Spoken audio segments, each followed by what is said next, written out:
اعوذ باللہ من الشیطان الرجیم، بسم اللہ الرحمن الرحیم۔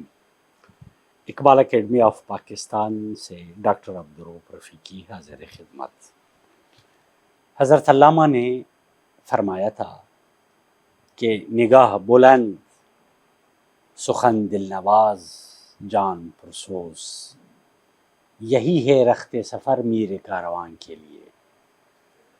اب میر کارواں کے کریکٹر میں کیا کیا شامل ہونے چاہیے، وہ یہ تو ریسیپی حضرت علامہ نے بتائی۔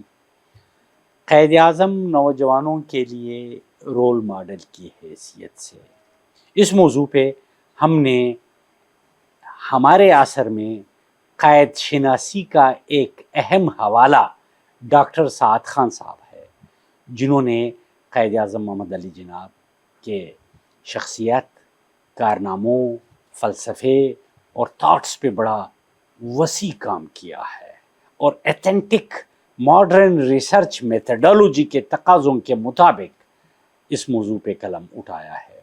ڈاکٹر صاحب خوش آمدید۔ بہت شکریہ۔ یہ موضوع ہے کہ قائد نوجوانوں کے لیے۔ میرا آپ سے پہلا سوال یہ ہے کہ ڈاکٹر صاحب، شخصیت کی تشکیل مختلف انگریڈینٹس ملا کے ان چیزوں سے ایک عظیم شخصیت تشکیل پاتی ہے۔ نقطہ آغاز بچپن سے ہوتا ہے۔ آپ نوجوانوں کو ذرا بتا دیجئے گا قائد اعظم محمد علی جناح کا بچپن کا دور کیسا تھا؟ بڑا آپ کا دلچسپ سوال ہے، کیونکہ قائد اعظم کے بچپن کے حوالے سے بہت ہی کم چیزیں منظر عام پہ ہیں۔ مثال کے طور پہ یہ کہ قائد اعظم کے والد صاحب ایک استاد تھے اور قائد اعظم ایک استاد کی اولاد ہیں۔ چرچ مشن ہائی اسکول میں قائد اعظم کے والد صاحب جناح بھائی پونجا انگلش کے اسکول ٹیچر تھے، اور چرچ مشن ہائی اسکول میں ہی قائد اعظم نے کچھ عرصہ تعلیم بھی حاصل کی۔ شاید ہمیں منحاص المعاشرہ لگتا ہے کہ اگر ان کے والد کو استاد یا اسکول ماسٹر کہا جائے گا تو شاید قائد اعظم کی عزت میں کمی آئے گی، لہٰذا ان کو بزنس مین کہہ دیا جائے تو وہ زیادہ طاقتور قائد اعظم کا ریفرنس بنے گا۔ میرے لحاظ سے تو قائد اعظم کا ایک اسکول ٹیچر کا بیٹا ہونا ان کا سب سے بڑا ریفرنس ہے۔ یہ بات درست ہے کہ انہوں نے بعد میں اسکول سے ارلی ریٹائرمنٹ لی اور اپنے بھائی کے ساتھ، اپنے بڑے بھائی کے ساتھ بزنس شروع کیا قائد اعظم کے والد صاحب نے، جناح پونجا نے۔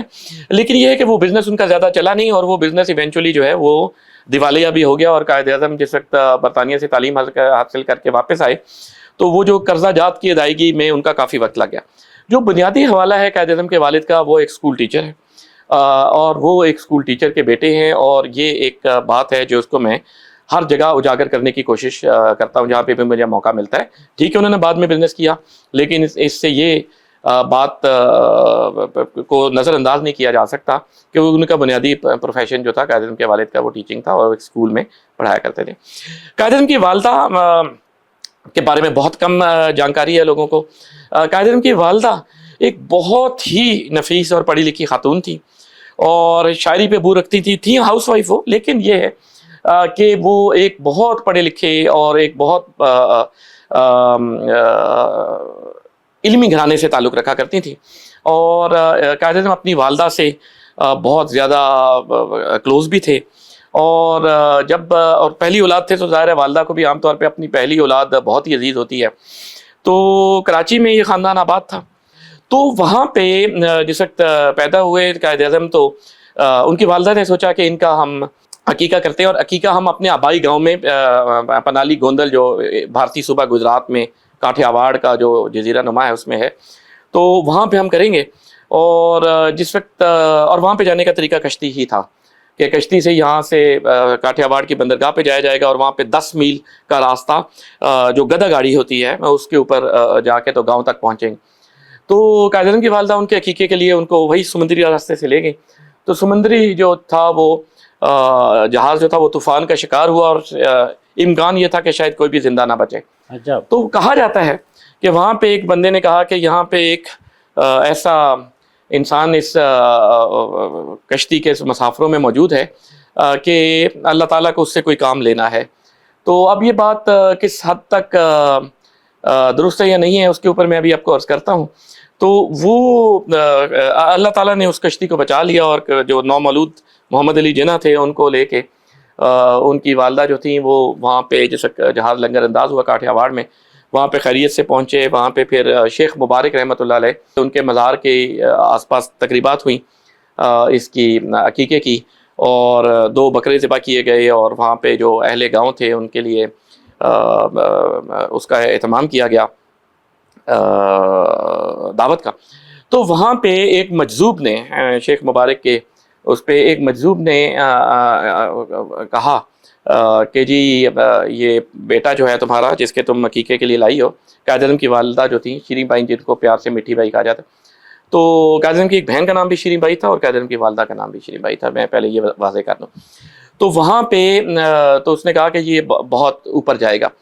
تو یہ واقعہ والدہ اپنے بیٹے کو اکثر سنایا کرتی تھی جب وہ 5 سال کے ہوئے، 6 سال کے ہوئے، کہ بیٹا تم نے بہت اوپر جانا ہے. تو یہ کیسے پتہ چلا کہ جس وقت قائد اعظم گورنر جنرل بنے تو قائد اعظم کے ایک ہی بھائی زندہ تھے. تب قائد اعظم کے ٹوٹل 2 بھائی تھے، بندے علی جناح اور احمد علی جناح. بندے علی جناح 7-8 سال کی عمر میں بچپن میں فوت ہو گئے تھے. قائد اعظم لوگ 3 بھائی 4 بہنیں تھیں، تو ایک بھائی جو تھا وہ بچپن میں فوت ہو گیا تھا. 2 بھائی 4 بہنیں جو ہیں وہ پھر اپنی ایڈلٹ لائف تک، مطلب بلوغت کی عمر تک رہے. تو احمد علی جناح ابھی زندہ تھے. قائد اعظم کے بھائی احمد علی جناح وہ 30 ستمبر 1947 کو فوت ہوئے، یعنی پاکستان بننے کے 46 دن بعد. ان دنوں میں وہ بیمار تھے احمد علی جناح جو ہیں. تو وہ انہوں نے خط لکھا قائد اعظم کا مبارک کا اور کہا کہ جی بھائی جان آپ کو مبارک ہو کہ آپ بن گئے. آپ کو یاد ہے والدہ جو مجھے اور آپ کو کہا کرتی تھی. اب یہ ایک بھائی کا بھائی کے نام خط تھا، تو ظاہر ہے والدہ کہا ہی کرتی ہوں گی تو بھائی نے کو کہا ہوگا.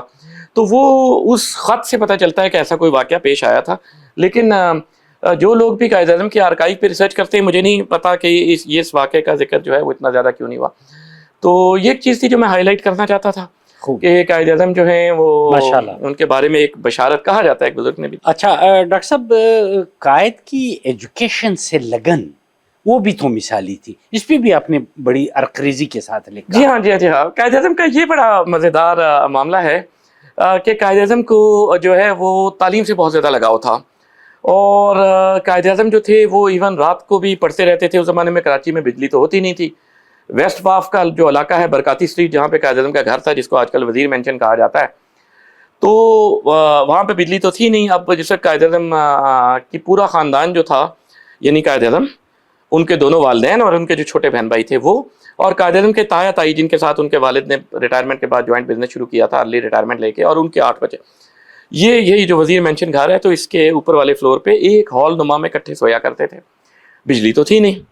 تو قائد اعظم جو تھے وہ اس وقت بھی لالٹین کا بندوبست کر کے تو لالٹین سے پڑھا کرتے تھے، اور لالٹین کی روشنی سے باقی لوگوں کی نیند ڈسٹرب نہ ہو تو ایک گتے کا ایک وہ ٹکڑا لے کے تو لالٹین کے سائڈ پہ رکھا کرتے تھے کہ جی وہ لالٹین کا جو شعلہ ہے اس کا ٹمٹمانا جو ہے دوسرے کو کی نیند میں خلل نہ ڈالے.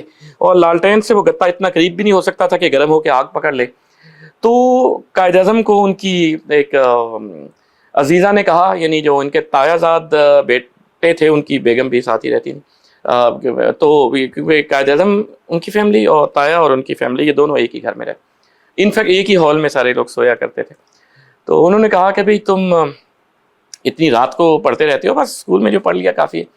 تو قائد اعظم نے تب بھی فرمایا کہ جب تک میں اگر میں محنت نہیں کروں گا تو بڑا آدمی کیسے بنوں گا. تو ایون اسکول کے دور میں بھی ان کے ذہن میں تھا کہ میں نے محنت کرنی ہے، آگے جانا ہے، اور محنت تعلیم کے ذریعے ہے، بڑا آدمی، اور محنت کا طریقہ ہے تعلیم میں. بہت خوب، بہت خوب. اچھا ڈاکٹر صاحب یہ بتا دیجئے گا، جب قائد کا قیام برطانیہ میں رہا تو وہاں پہ بحیثیت نوجوان ان کا طرز عمل کیا رہا؟ بہت اچھا سوال ہے جی. قائد اعظم کے نوجوانی کے حوالے سے بھی معلومات جو ہیں وہ زیادہ نہیں دستیاب، اور زیادہ تر کیونکہ قائد اعظم پہ جو کام ہوا ہے ان کی پھر سیاسی زندگی کے بعد کا ہے. قائد اعظم کا برطانیہ کے دور میں، اپنی طالب علمی کے دور میں بھی ان کا طرز عمل بہت مثالی تھا. اس وقت کے بھی دور میں بھی، آج کے دور میں بھی، اگر نوجوان لڑکے ہوں کسی طرف ان کا ذہن خیال جا سکتا ہے، مشغلوں کی طرف جا سکتا ہے، کوئی عشق محبت کی طرف جا سکتا ہے، کیونکہ والدین تو سامنے نہیں تھے. اور برطانیہ کا معاشرہ بھی ہمارے معاشرے کی نسبت تھوڑا زیادہ آزاد خیال تھا بر صغیر کی نسبت برطانیہ. لیکن قائد اعظم نے ان 4 سالوں میں کبھی کسی وہ ایسے مشغلے میں نہیں پڑے جو ان کے خیال میں ان کی منزل سے ان کو دور کرتا ہو. آپ کو ایک ان کی فاطمہ جناح نے یہ اپنا واقعہ جو ہے اپنی کتاب میرا بھائی، مائی بردر میں بھی لکھا ہے کہ جی وہ ایک پینگ گیسٹ تھے ایک مکان میں، اور جو ایک کمرہ انہوں نے کرائے پہ لیا ہوا تھا، تو وہاں جو مالکن مکان تھی ان کی بیٹی آہستہ آہستہ انہیں کی ہم عمر تھی قائد اعظم کی، تو ان کو پسند کرنا شروع ہو گئی. تو وہ کوئی ایک ایسی گیم ہوتی تھی کوئی چھپن چھپائی ٹائپ کی کہ جو ہار جائے وہ دوسرے کو چومتا تھا. تو وہ الٹیمیٹلی قائد اعظم اس میں ہار گئے. تو اس لڑکی نے کہا کہ بھئی اب آپ رسم پوری کریں. تو قائد اعظم نے کہا کہ میں ایک مسلمان ہوں، ہمارے معاشرے میں یہ چیز نہیں ہوتی. اس وقت ان کو کوئی دیکھنے والا نہیں تھا، مطلب اپنے معاشرے میں سے والد والدہ یا کوئی. تو انہوں نے اپنا فوکس جو ہے اپنے اقدار کی اپنے اقدار کے تحفظ کے لیے رکھا. اچھا اس کے بعد یہ نہیں ہے کہ وہ تعلیم کے علاوہ کچھ نہیں کرتے تھے، لیکن وہ چیزیں کرتے تھے جو ان کے کام آئیں. مثال کے طور پہ ایک اس زمانے میں فیمیل سفریج کا ایک تحریک چل رہی تھی کہ خواتین کو بھی ووٹ کا حق ہونا چاہیے، جو کہ برطانیہ میں پہلے نہیں تھا، انفیکٹ دنیا میں کہیں پہ بھی نہیں تھا. تو اسے سفراجیٹ موومنٹ کہتے ہیں کہ جی وہ کوشش چل رہی تھی کہ اچھا کئی دفعہ وہ خواتین جیسا کہ یہ کرتی تھیں تو لوگ ان کو تان و تشنیع کر کے جی آزاد خیال خواتین ہیں. قائد اعظم کئی دفعہ 16 سال کی عمر میں اکلوتے مرد ہوتے تھے جو اس جلسے یا جلوس میں شریک ہوتے تھے، کیونکہ قائد اعظم کا خیال تھا کہ عورت اور مرد برابر ہے. اور یہ ایک تحریک ہے جس میں 16 سال کا بھی، ایک ووٹ میرا بھی، ایک آواز میری بھی، میں بھی اس جلسے میں جاؤں. اگر ٹوٹل 20 خواتین جلسے میں موجود ہیں ہزاروں کی جگہ تو 21واں میں ہو جاؤں. لیکن تو سنجیدہ معاملات میں قائد اعظم نے اپنی توجہ لگائی. اسی طرح دادا بھائی نوروجی جو کہ برٹش ممبر آف پارلیمنٹ تھے، برٹش ممبر آف پارلیمنٹ میں سے سارے ہی انگریز سے 2 ہندوستانی ڈیسینٹ کے تھے، ان میں سے ایک دادا بھائی نوروجی. قائد اعظم ان کے پولیٹیکل سیکرٹری بنے، ان کے خط لکھا کرتے تھے. اس سے قائد اعظم کی آمدنی بھی ہو جاتی تھی اور والد پہ مالی بوجھ نہیں پڑتا تھا. اور دوسرا قائد اعظم کی پارلیمنٹری پریکٹسز میں ایک تربیت سازی بھی ہوتی رہی، شخصیت سازی بھی ہوتی رہی. تو قائد اعظم کا تعلیمی دور اس لحاظ سے ہنگامہ خیز رہا کہ ہر ایسی چیز جو ہماری اقدار میں نہیں تھی اس سے وہ دور رہے، اور ہر ایسی چیز جو ان کے دل کے قریب تھی کہ مرد اور عورت برابر ہیں، جمہوریت ہے جس میں ہر ایک کو ووٹ کا حصہ ہونا چاہیے، پارلیمان ایک ایسا فورم ہے جس سے تبدیلی لائی جا سکتی ہے. تو ان ساری چیزوں میں وہ 16 سال اور 18 سال کی عمر میں بھی وابستہ رہے. بہت خوب، بہت خوب. اچھا جی ڈاکٹر صاحب، قائد اعظم مالی امور کے حوالے سے خاصے اصول و ضوابط کے پابند پائے گئے ہیں. آپ کی تحریروں میں بھی آپ نے کئی حوالوں سے اس کا تذکرہ فرمایا ہے، ذرا سامعین کو بتا دیجیے گا. ہاں بہت آپ نے زبردست بات کی جی. قائد اعظم کا جو ہے جو شخصیت کا پہلو دیکھیں، ہر انسان جو ہے وہ باقی معاملات میں کتنا بھی متوازن ہو، اس کی شخصیت کا اندر جو ہے اس کی مالی لین دین سے پایا جاتا ہے. اگر ایک بندہ مالی معاملات میں اصول پسند ہے تو وہ باقی معاملات میں تو ہوگا ہی ہوگا. قائد اعظم کا جیسے جس کو وہ وکیل بنے تو بہت سی چیزوں میں ایسا ہوتا تھا کہ جی قائد اعظم جیسے کسی کیس کو اسٹڈی کر رہے ہیں تو پر آر کے لحاظ سے ریٹ ہوتا تھا. اچھا اب قائد اعظم نے کاغذات دیکھے، لگا کہ یہ 10 گھنٹے میں یہ ہو جائے گا اسٹڈی، 10 گھنٹے کے لحاظ سے ریٹ ہو گیا طے، پیمنٹ بھی ہو گئی. بعد میں قائد اعظم 4 گھنٹے میں وہ کیس اسٹڈی کر کے بنانے میں کامیاب ہو گئے. قائد اعظم اگلے دن 6 گھنٹے کے پیسے واپس. دوسرا بندہ تو نہیں چیک کر سکتا تھا کہ جناب ان کو قائد اعظم کو کتنے گھنٹے لگیں. اچھا چھوٹی سے چھوٹی چیز میں قائد اعظم کی بات اصول پسندی کی ہوتی تھی. اب وکالت کا لائسنس بننے کے لیے قائد اعظم جیسے بمبئی گئے، بمبئی میں کوئی جاننے والا نہیں تھا. کراچی میں کورٹس میں اتنی فیسیں نہیں ملتی تھی، کراچی ایک غریب شہر تھا. تو کراچی کیونکہ بمبئی کی ایک ڈویژن تھی بمبئی پروونس کی، اور کراچی میں ہائی کورٹ نہیں ہوتا تھا، ہائی کورٹ بمبئی میں ہوتا. جب وہ تعلیم حاصل کر کے واپس آئے تو انہوں نے کہا کراچی میں کوئی مستقبل ہے نہیں، چلو بمبئی میں جا کے قسمت آزمائی کرتے ہیں. تو بمبئی میں گئے تو کہا جی بار کا لائسنس کے لیے کم سے کم آپ کو ایک سینئر جج یا لائر لکھ کے دے، کریکٹر سرٹیفکیٹ دے. ایک سے بات کی، دوسرے سے بات کی، پورے بمبئی کے بار میں وہ اکیلے مسلمان لائر تھے. زیادہ تر پارسی تھے اور مائنورٹی میں ہندو اور کرسچن تھے، لیکن مسلمان قائد اعظم پہلے بار ایٹ لا تھے جو بمبئی بار میں آج تک، مطلب جب سے بمبئی ہائی کورٹ بنا ہے 150 سال پہلے، تو قائد اعظم آج بھی ان کا نام پہلے مسلمان کے طور پہ ہے. تو وہ ایک میجسٹریٹ کے کمرے میں چلے گئے اور قائد اعظم کو سوٹڈ بوٹڈ رہنے کا اور خوش لباسی قائد اعظم کا وتیرہ تھی. تو ان سے انگریزی میں بات کی اور انہیں کہا کہ آپ اندر داخل ہونے کا جی. قائد اعظم نے کہا کہ میں آپ کو کیسا انسان لگتا ہوں؟ میں نے کہا آپ مجھے ایک شریف پڑھے لکھے انسان لگ رہے ہیں. تو انہوں نے کہا یہی نیچے لکھ دیجیے، اس کے بغیر مجھے لائسنس نہیں ملنے والا. تو انہوں نے لکھ دیا. اور قائد اعظم تو کہنے کا مقصد یہ ہے کہ قائد اعظم کی یہ دلیری دیکھیے کہ اس زمانے میں تو انگریز پولیس والے کے آگے کوئی بول نہیں سکتا تھا. تو قائد اعظم جو ہیں وہ چیف پریزیڈنسی میجسٹریٹ کے چلے گئے اور وہاں کا ان کا کریکٹر سرٹیفکیٹ لگا ہوا ہے جس سے قائد اعظم کا لاء کا آغاز ہوا. تو اس کے بعد سے لے کے ہمیشہ تک قائد اعظم کا یہ اصول رہا کہ وہ مالی معاملات میں دیانتداری کریں گے، اور کیونکہ قائد اعظم بہت بڑے سیاستدان تھے جس میں بہت زیادہ پیسہ لگتا ہے، آج کل سیاست پیسہ کمانے کے لیے استعمال ہوتا ہے، اس وقت سیاست میں اچھوں کی مالی حیثیت تباہ ہو جاتی تھی. کیا لیاقت علی خان، کیا علامہ اقبال، کیا بہت سے لوگ جو کہ جیلوں میں گئے اور تو سیاست میں پیسہ لگایا جاتا تھا، کمایا نہیں جاتا تھا. تو قائد اعظم کا بہت کم لوگ جانتے ہیں کہ قائد اعظم کی آمدنی کا سب سے بڑا ذریعہ اسٹاک ایکسچینج میں انویسٹمنٹ تھی. قائد اعظم ایک بڑے سمجھدار انویسٹر تھے، اور انہوں نے بامبے الیکٹرک کمپنی، آسام چائے ملز، ٹاٹا انڈسٹریز جو ٹاٹا ایئر لائن تھی، مختلف ان میں واڈیا کمپنیز، اس میں قائد اعظم شیئر ہولڈر تھے. انفیکٹ 1926 کے بعد سے جو بینک آف انڈیا، یعنی جس کو اب اسٹیٹ بینک کہا جاتا ہے پاکستان میں اور انڈیا میں، تو خیر ابھی بھی بینک آف انڈیا غالباً کہا جاتا ہے، RBI reserve bank of India. تو جو مرکزی بینک تھا وہ ہر سال 10 بڑے انویسٹرز کی ایک لسٹ فہرست جاری کرتا تھا پورے برے صغیر کے. تو قائد اعظم کا نام ایوریج 5ویں یا 6ٹھے لارجسٹ انویسٹر کے طور پہ آتا تھا. تو قائد اعظم کا جو ذریعہ آمدنی تھا وہ لا تو ایک حد تک تھا، لیکن قائد اعظم کا جو دولت کا ذریعہ تھا وہ جو ایک سمجھدار قسم کی سرمایہ کاری، جس کو ہم انگریزی میں وائز یا انٹیلیجنٹ انویسٹمنٹس کہتے ہیں. تو میں ہر جگہ یہ ہائی لائٹ کرنا ضروری سمجھتا ہوں کہ قائد اعظم کا ذریعہ آمدنی صرف قانون نہیں تھا، وہ ان کا پروفیشن تھا، اور انہیں یہ پروفیشن اپنا بہت عزیز بھی تھا. لیکن کیونکہ قائد اعظم کو بے تحاشا ایئر ٹریول کرنا پڑتا تھا بار بار برطانیہ نے، تو قائد اعظم ایک لیڈنگ انویسٹرز میں سے ایک انویسٹر تھے. اچھا ڈاکٹر صاحب، آپ نے اپنی گفتگو میں قائد اعظم کی خوش لباسی کا تذکرہ فرمایا. ذرا یہ خوش لباسی، خوش گفتاری، خوش ذوقی، یہ تو اوصاف الہی ہے جو کسی کو ودیت ہوتے ہیں، تو آپ ذرا بتا دیجئے گا. قائد اعظم ایک بہت خوش گفتار انسان تھے، ایک بہت خوش لباس انسان تھے، ایک بہت خوش ذوق انسان تھے.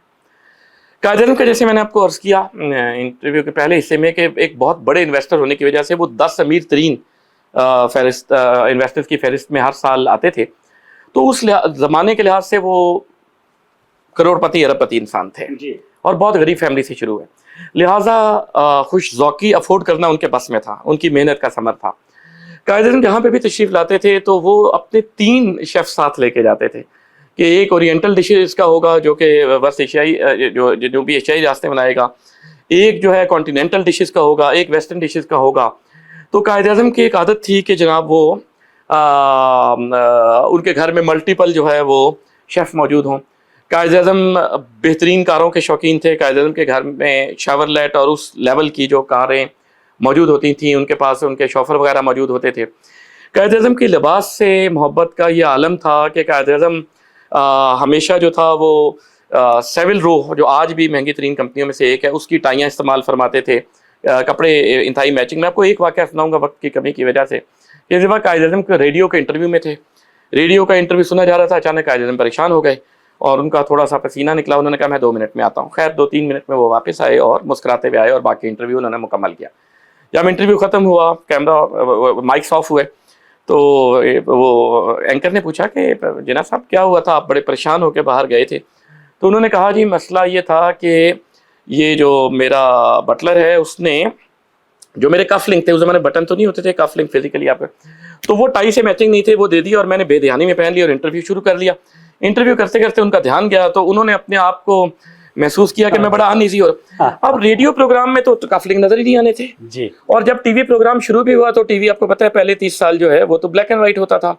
لیکن قائد اعظم کی خوش ذوقی کا یہ عالم تھا کہ ٹائی اور کف لنک میچ نہ ہو تو قائد اعظم کو ایک الجھن سی محسوس ہو رہی. واہ واہ، بہت خوب بہت خوب. یہ ذوق کا ایک اعلیٰ مرتبہ ہے، اس میں کوئی شک نہیں ہے. اچھا، بحیثیت سیاستدان قائد کے بڑے مضبوط اصول اور قواعد و ضوابط تھے. رول ماڈل کی حیثیت سے قائد اعظم کی شخصیت کے بحیثیت سیاستدان چیدہ نکات ذرا بتا دیجیے. قائد اعظم جی ایک اعلیٰ پائے کے سیاستدان تھے اور ان کی سیاست ہمیشہ اصولی سیاست تھی. آپ مثال کے طور پہ آج کل کے دور میں ہوتا ہے کہ جی اگر کوئی سیاسی جماعت نے ٹکٹ لینا ہے تو عام طور پہ کسی خاص شخصیت کے ارد گرد اس کا ارتکاز ہوتا ہے کہ فلاں صاحب جو ہیں وہ اس پارٹی کے سربراہ یا قائد کے سیب سے ٹکٹ دیں گے یا نہیں دیں گے.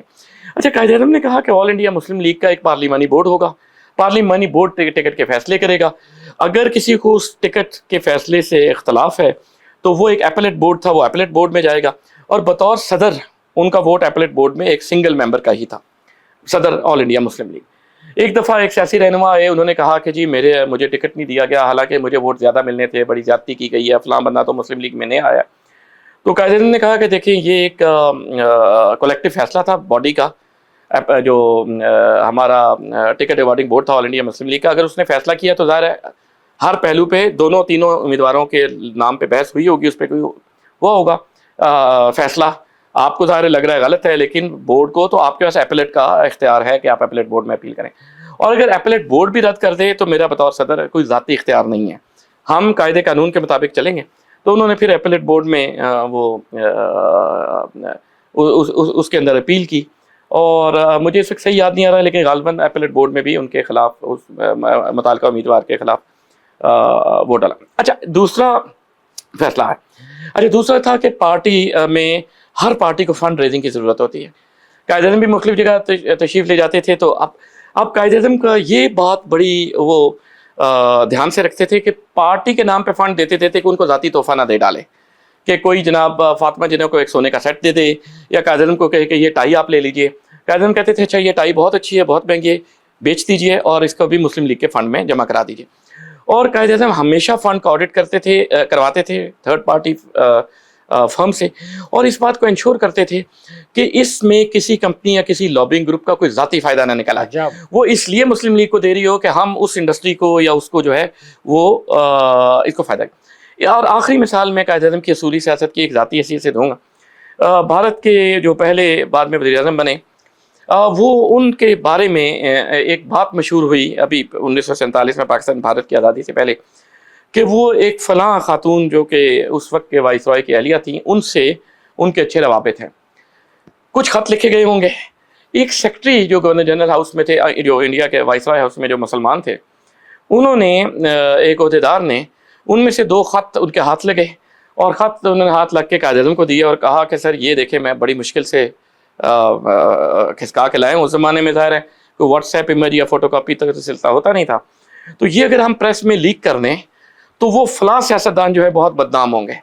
تو قائد اعظم نے فرمایا کہ پہلی بات تو یہ ہے کہ ہم بلو دا بیلٹ ہٹ نہیں کرتے، ہمارا اصول ان کی سیاست سے اصولی اختلاف ہو سکتا ہے، اتفاق بھی ہو سکتا ہے، انہوں نے کس کو خط لکھے یہ اس کا آل انڈیا مسلم لیگ سے نہ تو تعلق ہے نہ وہ اس کا فائدہ اٹھائے گی۔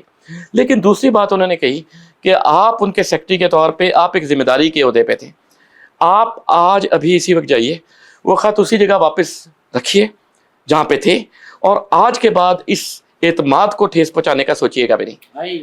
وہ بندہ پاکستان کی محبت میں کر رہا تھا تاکہ فلاں سیاستدان بدنام ہو، آپ نے کہا پاکستان کی محبت اس طرح نہیں ہوتی، پاکستان کی محبت میں بھی آپ کو اصولوں پہ قائم رہنا بہترین، یہ تو ایک رول ماڈل ہے نا، رول ماڈل اچھا ہے۔ جی ڈاکٹر صاحب، وقت کی کمی کی وجہ سے آخری ایک کوسچن، جب اللہ نے اس نوجوان کو جو بچپن میں لالٹین کی دھیمی روشنی میں پڑھ پڑھ کے برطانیہ اور گاٹ گاٹ کے ایجوکیشنل انسٹیٹیوٹ سے ہوتے ہوئے گاٹ گاٹ کی پانی پی کے ایک ایسے افق پہ رونما ہوئے جس نے دنیا کے نقشے کو تبدیل کیا، آپ جب گورنر جنرل بنے پاکستان کے، بحیثیت حکمران قائد کا طرز عمل کیا رہا؟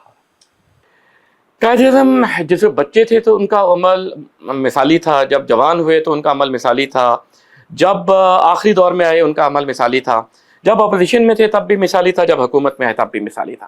آپ نے کیونکہ ان کی زندگی کے آخری 1 سال 27 دن کی بات کی جس میں وہ پاکستان کے حکمران کل تھے، تو میں آپ کو 2-3 چھوٹے چھوٹے واقعات بتاتا ہوں۔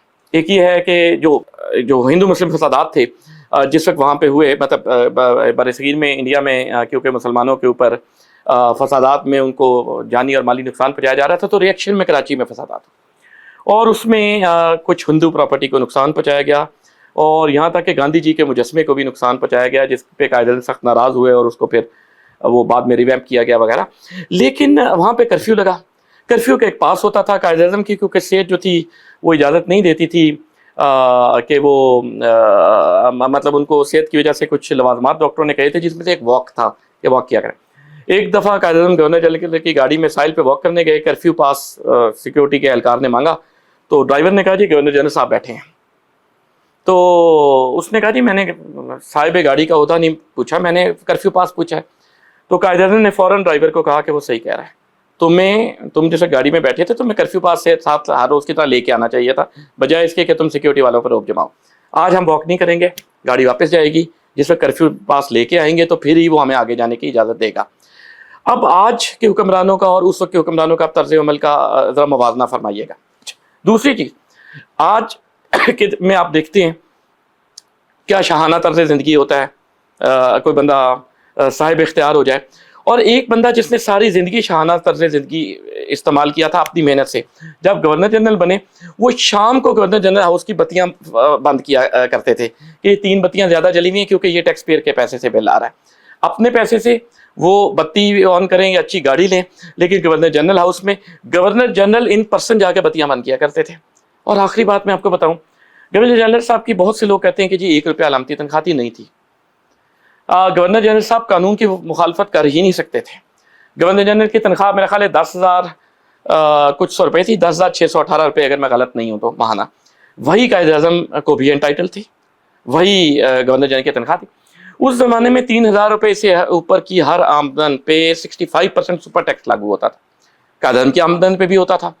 قائد اعظم کی 6,500 یا 6,2500 تنخواہ جو تھی وہ ٹیکس میں کٹ جاتی تھی، اور اگر میں غلط نہیں ہوں تو 4,334 روپیہ قائد اعظم کو ملا کرتا تھا جو ان کے اکاؤنٹ میں جاتا تھا. یہ اور بات ہے کہ قائد اعظم نے وہ تنخواہ کبھی بھی اپنی زندگی میں وڈرا نہیں کروائی تھی. قائد اعظم فوت ہوئے تو وہ جو 1 سال کی تنخواہ تھی 4,000 انٹو 12 وہ 48,000 بینک میں پڑے تھے. بعد میں فاطمہ جناح کے مالی مسائل ہوئے تو گورنمنٹ نے ان کو دے دیے تھے. قائد اعظم نے تنخواہ وڈرا نہیں کرائی. اصل بات یہ ہے کہ 10,000 میں سے تقریباً 6,500 ساڑھے 6,000 روپے جو ٹیکس کے دیتے تھے قائد اعظم وہ دیا کرتے تھے. تو یہ نہیں قائد اعظم کے 2/3 چیز ٹیکس میں چلی جاتی تھی. اور قائد اعظم نے کبھی کسی بجٹ میں یہ نہیں کہا کہ 10,000 سے اوپر بھی ٹیکس کا شرح 10% کر دیں تاکہ مجھے 9,000 مل جائے کریں. تو وہ ایک انسان تھا جسے یہ تھا کہ میں بطور گورنر جنرل کتنی ٹیکس دے رہا ہوں، اپنی تنخواہ کا 65%. بہت خوب، بہت خوب ڈاکٹر صاحب، بہت شکریہ آپ تشریف لائے. ناظرین، ڈاکٹر عبدالرؤف رفیقی اجازت چاہتے ہیں. اللہ حافظ.